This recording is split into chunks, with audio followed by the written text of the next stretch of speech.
Hi, I'm Tilt from the Pixfly forums and welcome to another tutorial. Actually, this will be the first in a series of tutorials. The aim of these tutorials is to composite an underwater shot of a miniature submarine. We'll pull a green screen, fix jittering in the plate, we'll smooth the camera move, and we'll create a particle system for underwater plankton. And of course, we'll have to develop the underwater look. I haven't actually finished the shot yet, but this screenshot here, for example, is from a recent project. This is how it could look like with an underwater atmosphere and some lights in there. All the comps and all the footage will be available on my website. So let's get started. In this first tutorial, we'll deal with stabilizing the camera move.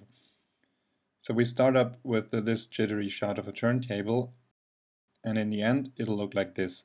And as you'll have noticed, we haven't just stabilized the camera move, we'll redesigned it almost completely to make it look much more like an underwater camera move.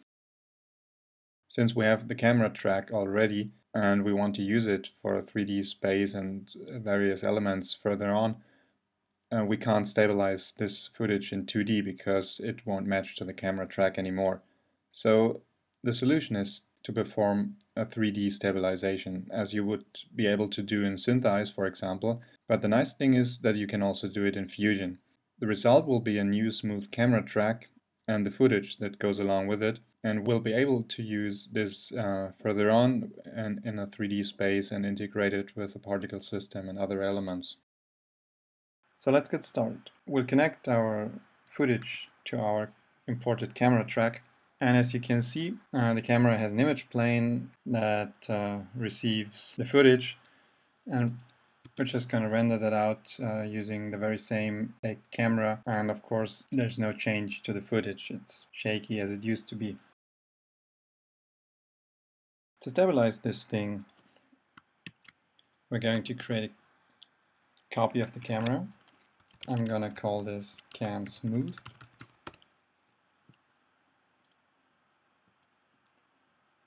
I'll connect it to our scene. And I'm just gonna create a new renderer that will be using the smooth camera. These are the camera's motion splines.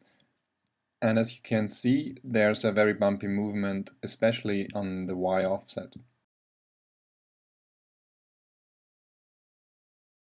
To smooth this, I'll select all keys on all the splines, and in the context menu, I select smooth points, which is Shift A.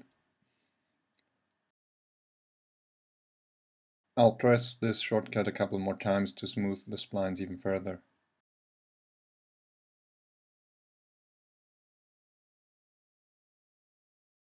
This was our original Y position, and this is the new smoother version of the Y position. However, it's still not smooth enough. There's still bumpiness in there, so we'll have to go a step further. Stabilizing in 3D works a bit like a camera projection. In a camera projection, you project a still image and film it with a moving camera. For 3D stabilization of this footage, we'll just project the footage with our original shaky camera and film it with a smooth camera. What's keeping us from actually changing the camera move in a more drastic way? And for this, I'm not going to rely on the smoothing capabilities of the spline editor. I'm just redesigning the complete camera move. I'm selecting all the keyframes except for the first and the last one. Let's just get rid of them. So now I have a perfectly smooth camera move here. You can see what's going on in the 3D view.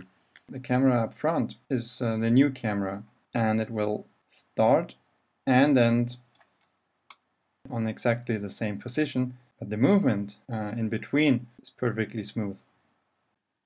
However, we have changed the framing quite a bit. So to improve the camera move even more, we can tweak the splines.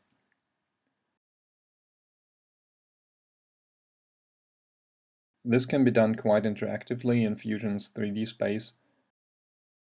You can look through the camera while playing back the comp and adjust the splines. Of course, if the angle of view is too different, the illusion no longer works. This could be improved a little bit by projecting onto geometry instead of a plane. However, there'll always be a limit as to how far you can deviate with your new camera move. To fix the framing, you can even change the new camera's focal length from the original camera track. I have tweaked the camera move a bit more in the composition that's available for download. As you can see, this looks much more like an underwater camera move. However, we are still using the original shot length of 84 frames, and this is because the original footage is projected by the original camera for exactly this duration. And the smooth camera I have created just has to keep up with the original camera. In our next tutorial, we will change this, so we're actually even more flexible with the camera move that we want to do. One important thing, if you'd like to try this on your own shaky camera shots, one important thing is the position of the image plane that we're projecting onto. For shots like this one, where the camera is spinning around an object, the plane has to be where the center of rotation is. In this case, that's the center of the turntable right here. You have to adjust the depth slider of the camera's image plane while playing back the footage in perspective view to adjust the position before you start smoothing your camera move. If it seems like the turntable's center is standing still, you found the right value. In this example, 91 looks right. If your camera is just moving forwards, the position of the projection plane isn't that important. But that's it for now. You can grab the footage and the compositions on my website, and I'll hope to see you next time for the next tutorial.